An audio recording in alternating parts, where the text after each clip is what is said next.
Hello there, and welcome back to my channel. This is Darth Precious Metals. We are going to have a long episode today, fairly longer. I think it will end up with, 25 minutes, 30 minutes possibly. I'll try my best not to keep it that long, but I did promise you we are going to establish a link between the first international coin on Earth, which is supposed to be the ancient Greek tetradrachm, or the Athenian Owl. And yes, we're gonna make the connection between this coin and a little bit with this coin, which is Leonidas. You will see why the two, they are a little bit connected, and we're gonna stretch the connection between these two. It will be a stretch, of course, but we're gonna stretch the connection between these two all the way to CBDC, all the way to the today's or the near future CBDCs. So, that being said, grab yourself a drink. I'm just gonna take this out. Grab yourself a drink and relax, because if anything, this video, it should be a little bit, just a little bit more interesting. Okay? Yes, guys, so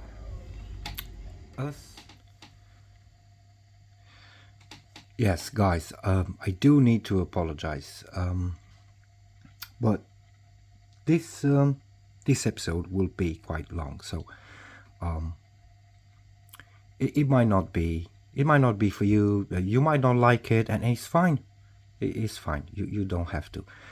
I know it is boring a little bit with going all the data about a coin, and you're gonna hear just a lot of years, like what happened and battles and some personalities of the time, and it might not be that interesting, and it might get boring a little bit. But if you bear with me all the way to the end, we're gonna have the announcement for 100 subscribers giveaway. So just bear with me all the way to the end, so we can do the a little bit of information about the 100 subscribers giveaway.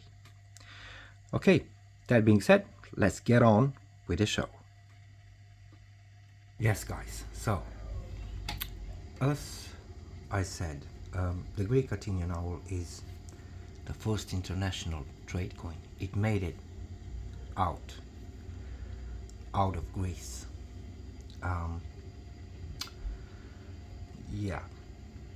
Is supposed to be, I think, first time it was minted, it was around 510 before Christ. We're looking right here at a piece of history. This is a 2,500 years old coin, and I honestly, I feel so humble. I feel so fortunate. I feel so lucky because I've managed somehow, funny story, I managed somehow to get one. I was in London, I was checking this coin shop, and I went inside. There was an old little guy there looking after his shop, and I saw the coin, and I couldn't believe my eyes. I couldn't believe my eyes, because you don't get too many coins like this with how would I put it, with a crest. That you can see the crest over there on top of the left side, and the full nose and chin. Apparently it's quite rare to have such an example. That's why I'm saying I was so fortunate to be able to get this coin. So yeah, the guy in there was so funny and full of knowledge, and he explained to me a lot of things about the coin, which I'm going to try to do today as well. Yes, so the mintage started around 510 all the way to, well, 404. That's what they say. You need to understand something about ancient coins. They are never the same. They are never the same. If this would be what the scholars are referring to as a tetradrachm type 2, well, I'm not really sure, because every type, mainly 3 general types of tetradrachms, of ancient owl tetradrachms were there, but each type came with so many small differences, and type 1 had 5 variants, type 2, which is supposed to be this one right there, had a couple of variants as well. As far as I know right now, this particular coin was dated between 431 to 393 before Christ. But obviously in ancient times may have well circulated a lot beyond that date. Anyway, that being said, going back to the coin. These coins were some of the very first coins to place a head on the observer of the coin, and an animal, a tail, if you will, on the reverse. Obviously it displays, as you can see, the helmeted head of Athena, and the reverse has an owl. We also have an AOE, which is right there, AOE, and from ancient Greek language, that is translated of the Athenians, sort of belonging to Athenians. They were extremely important, these coins. They financed wars, paid for armies, and paid for the building of major ancient world projects. Exactly. So this coin, apparently, not particularly this one, this type of coins, paid for the Parthenon, for the construction of the Parthenon in Greece. We all know it, we all seen it all over the place in the TV, lots of documentaries about it, and so on. Also, they were demanded as tribute to foreign rulers. The coin came into, how would I put it, into such famous in its time that many civilizations came to adopt an owl to grace their own coinage. Even Sparta, even Sparta, the Athens' main enemy and rival, produced similar looking coins with Athena and owls on them, just like that one. Yeah, the coin were issued with, like I said, with minor die changes for approximately 500 years. Guys, what we're looking in here is actually the ancient world dollar, just so you can make a comparison. And coming to that, actually Teddy Roosevelt was inspired when he became president to have the high relief style and classical look, which is this one right there, classical look of the Athenian Owl coin, and that was part of his inspiration to redesign the American coins today.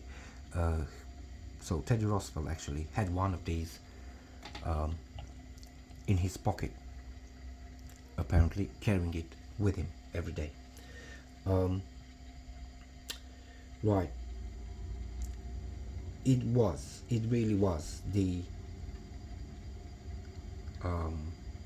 ancient world dollar, if you want. But yeah, with that as a currency, and the Athenian Owl played its role.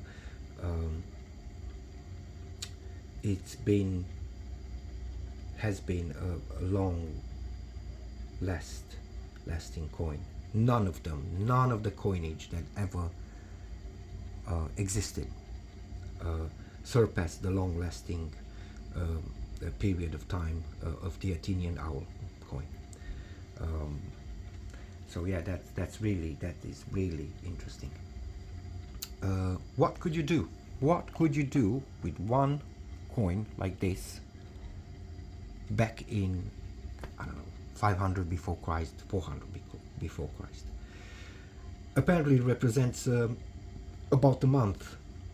More specifically, if you want it, okay, 25 days of pay for an unskilled laborer, for an unskilled worker. You could buy with this 2,500 years ago, you could buy something like 54 liters of wheat. Well, that was 54 days rations for a soldier. That was his daily food, daily ration for a soldier, the wheat. So 54 liters of wheat would have meant 54 days of food for a soldier. Also, you could get, for example, 12 liters of olive oil with this, which, well, you need to remember, olive oil back in the day, it was an exquisite product. You couldn't have olive oil sitting around your house. It was not something, you had to be somebody. You had to be quite rich to afford olive oil, and obviously you needed to have like one coin like this to get 12 liters of oil, or 37 liters of local wine, which is, quite a serious amount of wine if you think about it. About 40 liters of local wine. Yeah, for me it would be more than 40 nights. I couldn't do that. Anyway, what else? Oh yeah, a cow, for example. A cow would cost somewhere between 6, 8, possibly 10 tetradrachms. So 6 to 10 coins, just like this one, in order to get a whole cow. Also, there are different documents out there that talk about slaves. So we have an example. We do have an example where it says the prices of slaves from an auction of a man's property, as in a slave child from Karya, that's present-day Turkey, cost 18 tetradrachms. A woman from Thrace cost 32 Athenian owls, and a man from Syria cost 75 Athenian owls. Okay. Of course, the high quality of the silver in the coins meant that they circulated much more widely, and they have been found throughout the Mediterranean Sea, the Mediterranean region, and beyond in the Middle East and even India. So this coin went all the way, because of trade and commerce obviously, all the way to India. It's the first international coin that went out of Greece. There were a few found in Italy as well. But like I said, particularly this one, it's dated between 431 393 before Christ, but obviously in ancient times may have well circulated a lot beyond that date. So then what happened? What happened in that time?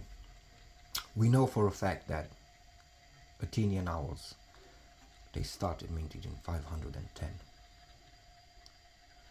And this guy, right here, this guy, right here, Leonidas, he was a Thermopylae in 480. We all seen the movie, and the science actually is confirming Athenians were there as well. A couple of. They might have a coin or two like this in their pockets. And as this was the dollar of the time, who is to say Leonidas himself didn't have one? Or its soldiers. You know, this was the most well looked after army in the world. Don't think for a second that Leonidas' soldiers were, I don't know, peasants. No, not really. They were professional. These guys had money, and they were very well paid, and most likely because this was the dollar at the time, well, they may had a few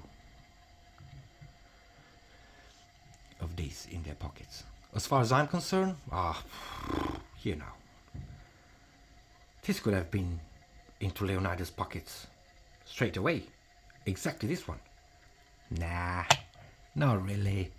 Of course not. But you like to think that, don't you? Of course you do. Well, anyway, yeah, so that was 480 before Christ.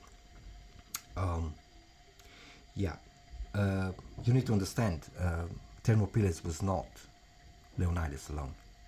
On a little bit far away in Salamis in the same year, the Athenian general Themistocles, we heard about Themistocles, didn't we?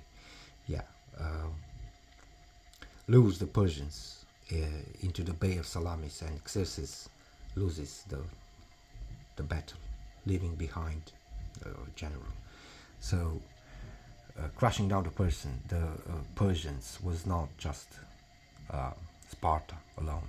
It was together with Athens, and it was together with other cities, and they tried their best to finally get rid of Xerxes, get rid of the Persian Empire.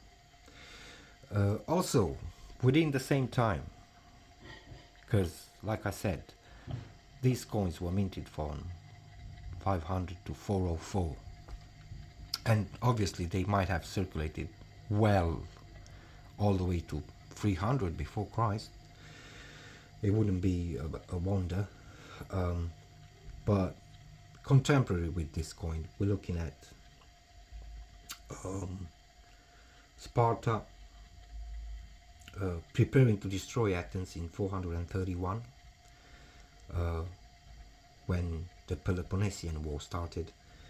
And how would I put this? The data says the last time these were minted is 404 before Christ, when the Athens capitulates on April 25 and prevents total destruction of the city, and they lost the Peloponnesian War. So 431 to 404, we have the ending of the Peloponnesian War. Anyway, within that time, what else? We have Socrates. Yeah, we have Socrates in 399. The Greek philosopher was condemned to death for corrupting a youth. There was a lot of that stuff going on in ancient times, unfortunately. Very important date when this coin again was circulated. I think it was 342, apparently, when Aristotle, another Greek philosopher, begins teaching, guess who? Exactly, Alexander the Great. Begins teaching Alexander the Great the ways of life and the ways of philosophy and so on and so on. Very interesting. And as we know, in 336, Alexander the Great took the throne from his father Philip. And in 306, so this was minted all the way to 404 before Christ. It circulated at least for another 100 years, obviously. And then in 306, we have the new tetradrachm.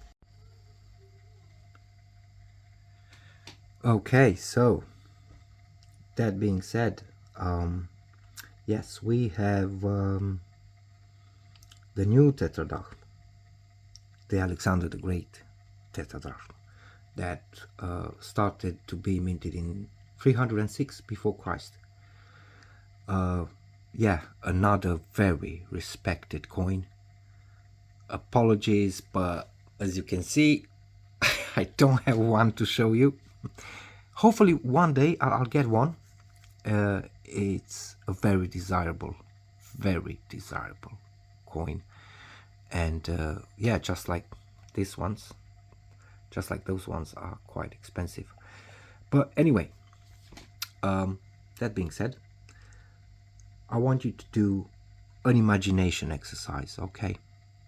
And let's just, I know you don't want me to do it, but I will,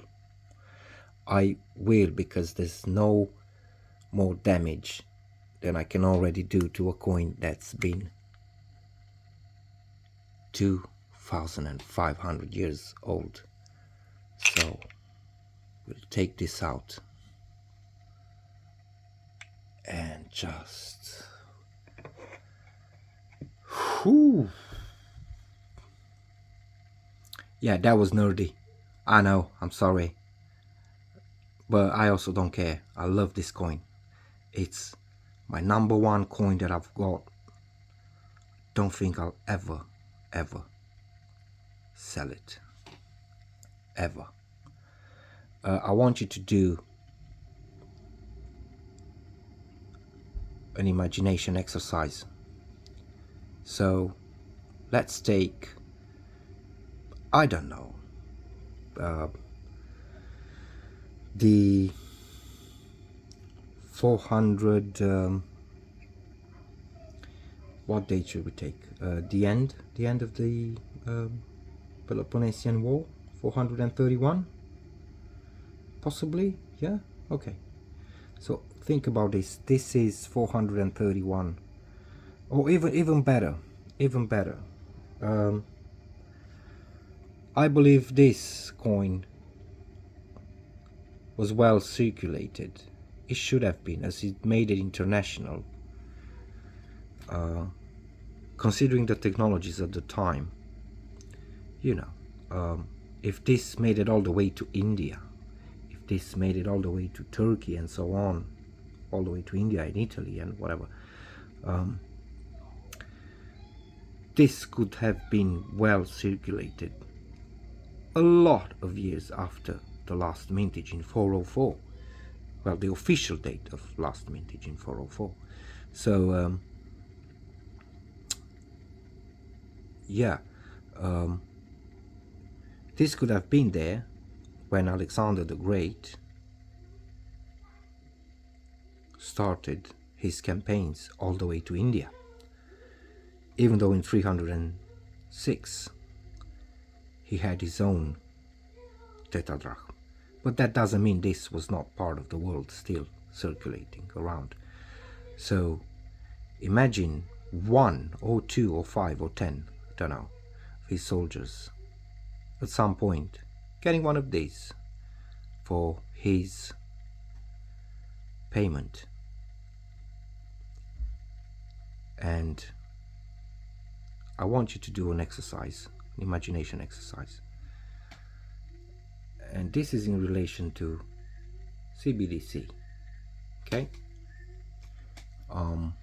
If I can grab a holder for this coin. There. Oh, come on. There we go. There we go. Looks great. Okay. Yeah, so imagine an exercise. One of those soldiers in the middle of a campaign. Let's say he end up in somewhere Anatolia's today territory, sort of across the pond from Greece, where he started the journey, and he has one of those little coins in his pocket, and he goes to a market, and he goes to one of the sellers there, and he says, right, what do you have on your table, mate? Because look, I've got this, and I could buy half of your merchandise with this. You know, the seller could say, yeah, I know this coin, it's perfect. Oh, it's very valuable. Oh yeah, I can give you that. That's fine, because this will get me a lot of olive oil. Well, I can, you know, sell it later and make some profit. And that was a deal done. A done deal, right? Right. If you go forward into the world, all the way to India, possibly, the coin was not that recognizable. Possibly this one. And then the same soldier doing the same thing after a couple of years of being on the road with his general, none of the other than Alexander the Great.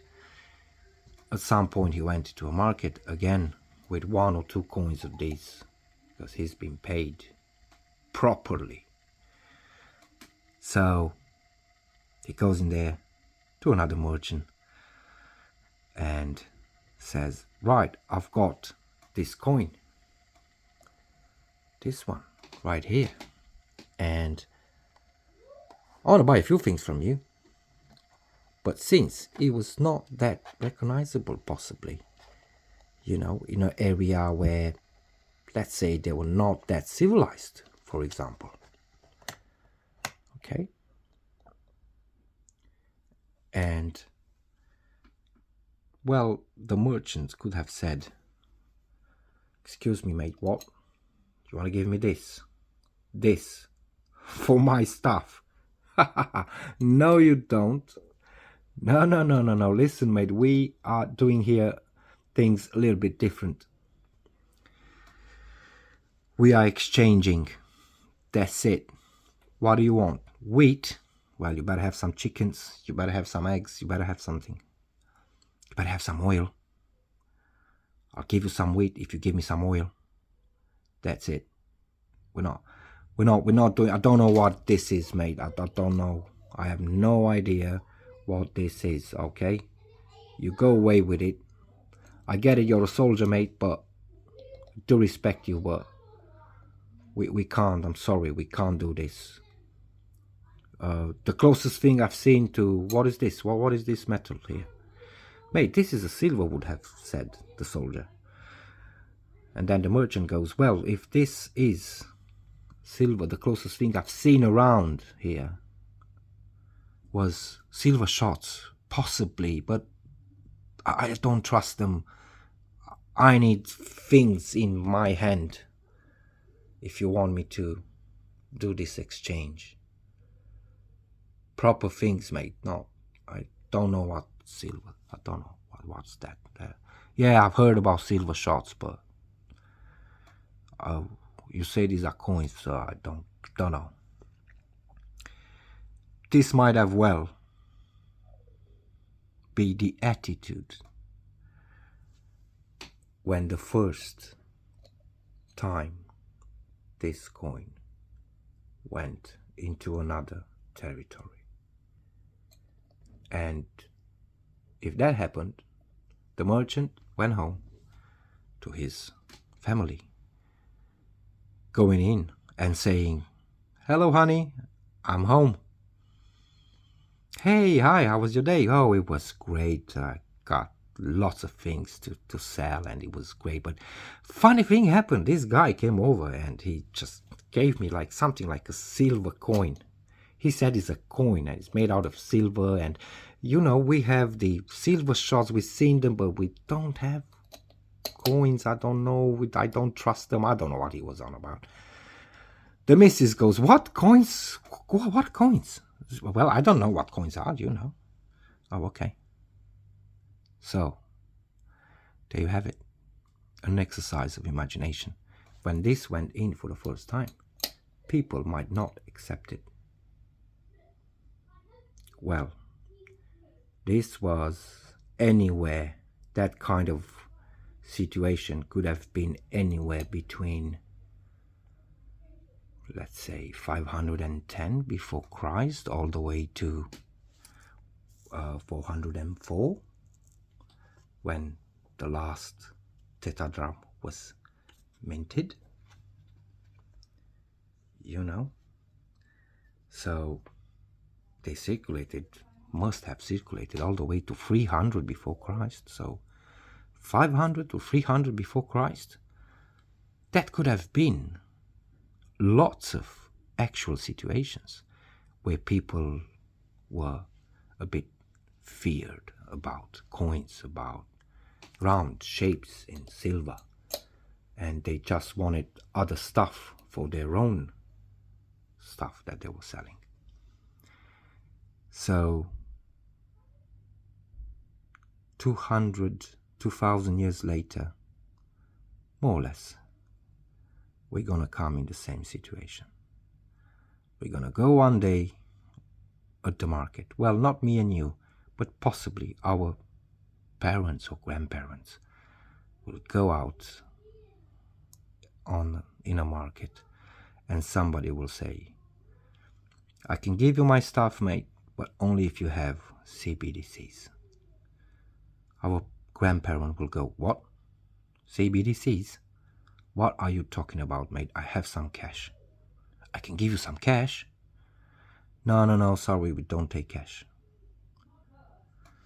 So, the exercise we just done, when this went for the first time into the international markets, it was a struggle. I believe, to some extent, only and only to some extent, and I really hope CBDCs will get the same treatment. But yeah, so that was pretty much the stretch.